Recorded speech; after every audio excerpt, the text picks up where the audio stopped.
네. 자, 사실 본격적으로 네. 네, 전셋집 구하기 어떤 식으로 전셋집을 구했는지 얘기를 해주시면 될 것 같아요. 네. 일단은 제가 좀 시간적으로 좀 더 여유가 있어서 네, 아까 일단은 최종적으로 결론으로 이제 횡단한신을 말씀을 드렸지만 그 전에 이제 마포 공덕동은 제가 혼자 가서 사진이나 단지에 대한 가격대라든지 그런 부분들을 와이프한테 네, 정리한 내용을 글로 보내서 좀 설명을 해서 갔다 와서 또 이제 사진 보면서 또 얘기를 한번 해줬었고 횡단 한신 같은 경우하고 한지는 제가 혼자 이제 가서 매물을 한 두세 군데 봤습니다. 봐가지고 음, 평형대 구조라든지 단지 특성에 대한 부분들도 사진도 마찬가지로 찍고 또 이제 내용 설명을 그날 저녁에 와이프하고 해서 보고 나서 와이프가 딱 내용 듣고 보더니 행당 한신이 좋겠다고 해가지고 그래서 이제 행당 한신 네이버 부동산 매물 올라온 거 그거 이제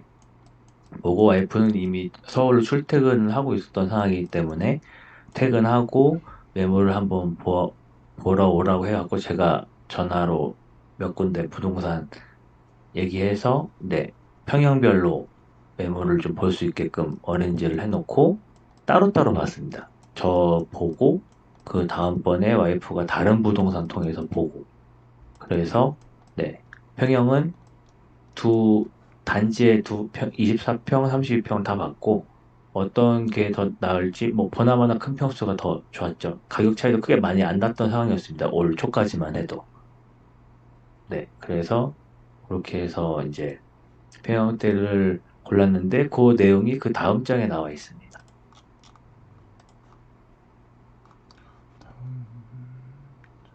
요 다음 네, 다다음 장이겠네요. 네. 아까 캡처 떠났던 잠시만요. 캡처 떠났던 여기 네, 맞죠? 네. 그게 여기에서 네. 요거는 조금 이제 확대가 돼 보면 처음에 이제 제가 2월 18일인가 초에 혼자 이제 한진하고 한신을 보면서 각 매물, 동호수, 평형, 그리고 주요 특징들, 이제 뭐 문고리라든지 뭐 세탁기, 보일러 교체일 이런 부분들, 요 항목들은 멘토님께서 이런 부분들은 체크 기본적으로 한다라는 걸 또 주셔가지고 그걸 가지고 각 매물별로 제가 정리를 기록을 해놨고요. 이게 여러 매물을 보다 보니까 정리를 안 하면 내가 어떤 직을 받는지 잘 모르겠더라고요. 그래서 이렇게 정리를 해놓으니까 좀 잘 기억에 남는 부분들이 있어서 이렇게 저는 또 이제 메모하는 거는 삼성 노트를 또 주로 많이 써서 요 때는 삼성 노트로 해가지고 지금도 여기 기록이 남아 있어서 이제 소개를 해드릴 수 있게 됐고 아까 말씀드렸던 것처럼 이제 와이프 혼자 메모를 또 보고 그러고 나서 이제 33평 그걸로 이제 확정을 지었고 그러고 나서 이제 멘토님 여왕님하고 같이 해서 그 다음번에는 둘이 같이 날 잡고 2월 22일 날 수요일 날 매물 목록을 정리를 하는데 버전이 4버전까지 갔습니다. 4버전. 그래서 처음에 네, 버전 4에 대해서 사전 보기 전에 뺄 거 빼고 이제 시간대 정리해가지고 볼 수 있는 매물들 추려서 최종적으로 4개의 매물을 1시간도 걸리지 않아서 싹 보고 네. 준비하는 시간은 뭐 며칠 동안 이제 메시지 주고받고 여왕님께서 또 부동산들 전화해서 어레인지 하는 시간이 걸렸지만 실질적으로 시간도 지금 적어놨지만 23일 수요일 날 6시 30분에 보고 1시간 동안 본 다음에 정리하고 1, 2, 3순위 정해서 그날 저녁 9시에 가계약을 끝냈습니다. 그래서 KTX 타고 천안 내려오는 기차에서 가계약금 쏘고 네, 그 일주일 후에 전세 계약을 마치게 되었습니다. 사실 전 네, 전세 영원이하고 계약 멘토님께서 네, 전세 계약을 할 때 준비를 나름 했을 거 아니에요. 이런 거 주의해야 되겠다. 이런 것들은 어떤 거 준비하고 가셨나요? 준비, 계약할 때 필요한 그것들이요? 네, 계약할 때 이런 거 조심해라 라고 하는 것들에 대해서 또 네이버나 뭐 이런 데서 막 또 검색도 네, 하잖아요. 그거랑 네네. 실제랑 또 계약할 때랑 또 분위기가 좀 달랐던 점? 아하, 요런 게 또 실전 계약할 때 요런 게 좀 달랐다. 내가 준비한 거랑 이런 게 있었을까요? 사실 가장 복병은 임대인 측 부동산 아줌마였고요. 뭐 본인이 알아서 카트 치고, 뭐 이제, 뭐, 뭐 그렇게까지 뭐 얘기할 필요 없다는 둥, 뭐 이렇게 뭐 가운데에서 대화를 안 되게끔 네. 하는 뭐 그런 부분들이 있어서 음, 좀 그렇긴 했는데, 또 이제 멘토님께서 딱 잘 주물러 주셔가지고, 네. 계약 당시에 크게 큰 어려움은 없었던 것 같아요. 이제 등기 같은 경우에도 이미 했을 때, 제가 등기를 봤을 때는 너무 또 깔끔해가지고, 등기적으로는 또 문제가 없겠다, 뭐, 다른, 뭐 말소하거나 뭐 이럴 필요도 없었으니까, 네. 네, 그런 부분들 때문에 크게 그런 건 없었던 것 같고, 이런 부동산 사장님 피하고 싶다. 이런 거 어, 이런 부동산 사진을 피하고 싶다. 이번에 맞았던 것 같습니다. 어떤 부분이 이런 거 좀 피하고 싶다 였나요? 그러니까, 뭔가, 뭐, 임차인이 잘 모를 수도 있겠죠. 뭐, 매수 입장도 마찬가지겠지만, 뭐, 그런 계약적인 부분이라든지, 뭐, 이런 부분들을 잘 모를 수도 있겠지만, 그거에 대해서 뭔가 납득이 될 만한 얘기를 해주는 게 아니고, 그냥 이제 그 질문 자체를 네가 잘못된 거야 하는 식으로 답을 하는 그런 모습들을 좀 봤거든요. 그래서 음. 뭔가 가르쳐 주려면 제대로 가르쳐 줘야지, 뭐, 그냥 집 누르는 것처럼 말 꺼내는 것 자체가 되게 잘못된 듯한 그렇게 얘기하는 부동산 중개인 같은 경우에는 만나고 싶지 않은 것 같습니다. 대화가 안 되니까. 네. 조심해야죠. 네. 네.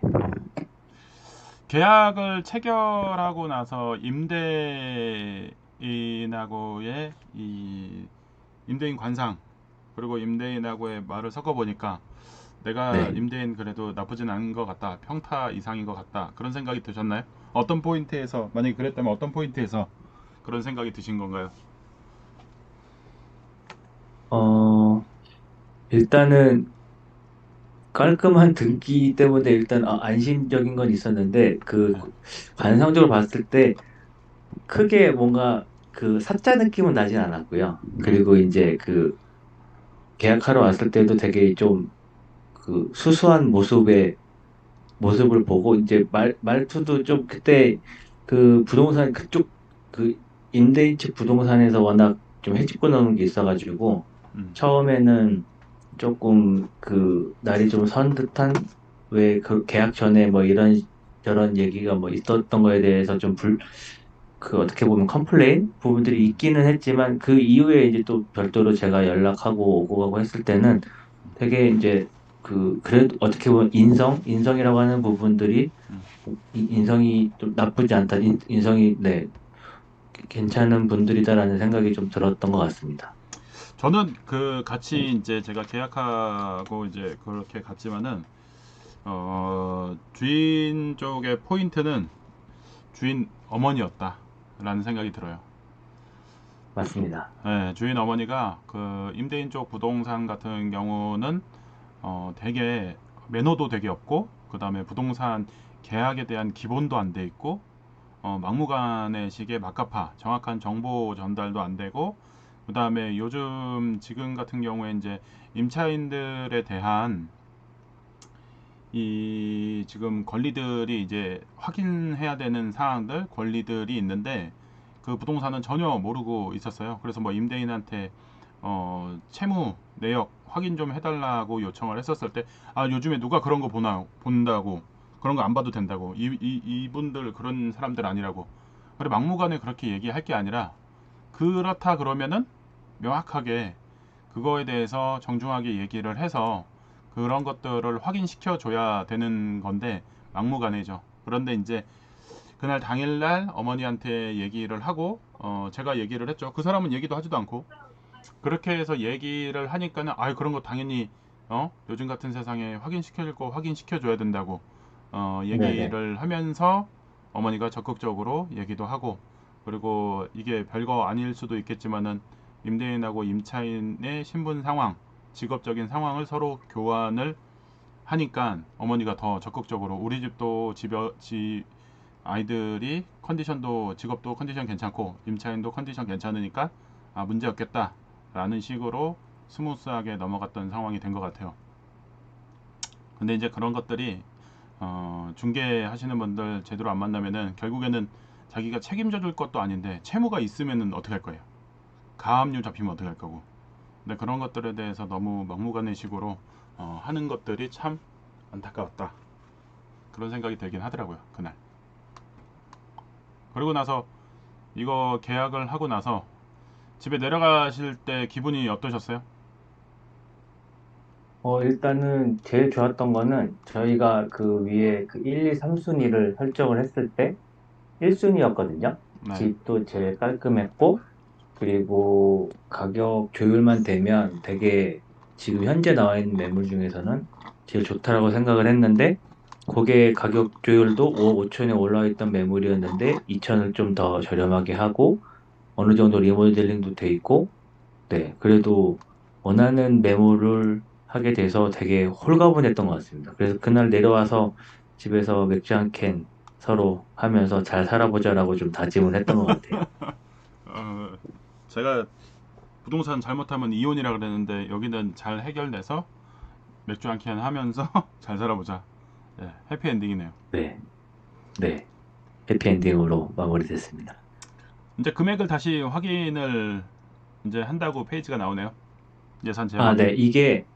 네, 일단은 계약을 했는데 제가 이거를 다시 이제 확인했던 이유가 그 세 번째 집, 그러니까 두 번째 이사였죠. 그 매수 첫 번째 하고 갈아타기 했을 때 막판에 금액이 조금 안 맞는 부분들을 한번 경험을 한 게 있어서 다시 한번 재확인책, 기존에 처음에는 예상 검증 오른쪽에 이제 노란색 부분이 없었는데 이제 그 계약까지 다 하고 나서 이제는 전세 대출에 대한 최종 금액도 나오기 때문에 그 부분들에 대해서 금리도 어느 정도 가시권 안에 들어갔고, 마지막에 그 대출 실행하기 직전에 지금 금액들을 다시 계산해가지고, 밑에 이제 그 잔금 준비 이제 총계 같은 경우에는 지금 가용 가능한 금액하고 계산했을 때 준비된 현금하고 다 포함했을 때 이제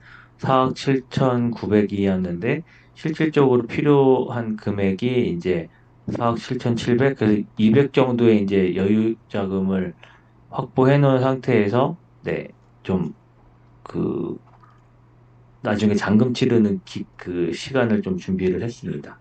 그래서 요거에 대해서 다시 한번 검증을 했다라는 부분들을 좀 설명드리려고, 네, 자료를 준비하게 되었습니다. 여기서 한 번에 눈에 들어오지 않는데 맞아요. 네. 여기 이거는 지금 사실 그냥, 서울 전세가 네, 5억 3천이에요. 그죠? 네, 여기 이제 써 있는 네, 것처럼 네, 5억 3천인데 천하에서 전세금 받을 게 3억 7천. 네, 네, 그러면은 차이 나는 게 1억 6천이에요. 그죠? 네, 네, 1억 6천. 이, 네, 근데 1억 6천인데 천안집이 대출이 있었던 그렇죠. 얘기죠. 네, 네, 그래서 네, 일부금은 상환을 하고 그죠? 네, 그러면은 일부금 상환하는 맞습니다. 게 상환하는 돈이 1억 5천 8백 정도 된다는 얘기인 거죠. 네, 네, 네. 1억 5천 8백. 그러면 그 돈은 없어지는 거잖아요. 그죠? 네, 그래서 이제 남는 돈에다가 보증금이 5억 3천이니까 그 남는 돈 플러스 추가 대출을 받아서 서울 잔금을 치러야 되는 상황이었던 거고요. 네, 네, 네. 받을 돈에서 대출금 빼고 나니까 1억 7천 4백. 전세 대출 금액 2억, 현금 준비 9억 9,200, 현금 추가 조달 마통. 요게 전체가 서울 전세자금 준비자금이 된 거죠. 네네. 네. 그래서 이거를 준비를 해서 납입을 하고 어, 처리가 됐다라는 말씀인 거죠. 네네. 네, 네. 맞습니다. 네. 그 요게 테이블로 막 했을 때 이미 들어간 돈이 있고 네. 아니고 있는 부분들이 실제로 보니까 빠지더라. 그게 왜 그런가 봤더니 계약금으로 들어가고 나가고 했던 부분들이 준비 여기 표기가 안 돼 있다 보니까 계산이 조금 꼬여갖고 음. 조금 이제 한눈에 들어오지는 않지만 검증할 때 아예 그냥 그 서술형으로 해갖고 계산식 넣어서 하니까 맞는 부분들을 재확인해가지고 네, 예산을 확정을 지었습니다. 네. 그리고 주식 같은 경우에는 일단 당시에 평가 금액이었기 때문에 틈틈이 계속 그 뭐 주간 단위로 2, 3일씩 해서 오늘은 좀 오르니까 팔자, 조금 팔자 이런 식으로 해갖고 음. 그 분할 매도를 해갖고 다만 뭐 몇천 원이라도 좀 손실이 안 보게끔 음. 해서 준비를 했습니다. 네. 그래서 네. 그 다음으로 네. 대출을 이제 2억에 대해서 진행을 했고요. 네. 그 다음 네. 페이지이고 와이프가 은행권에 있긴 하지만 수신 쪽을 했기 때문에 그 아쉽게도 여신 쪽은 지인을 통해서 와이프 이제 같이 일하는 분을 통해서 진행을 하기는 했습니다.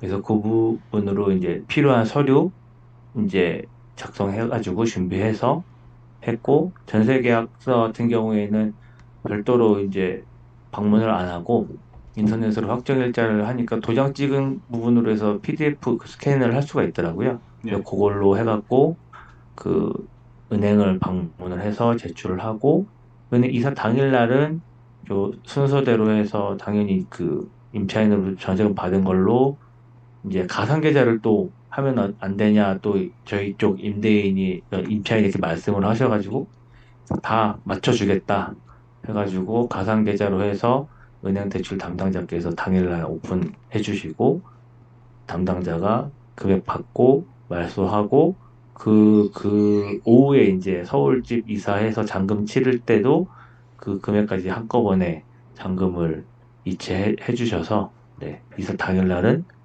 대출 스케줄이 그렇게 되었습니다. 여기서 추가적으로 다출 실행 관련해 가지고 필요 서류하고 가상계좌 네, 관련해서 조금 더 질문을 좀 해볼게요.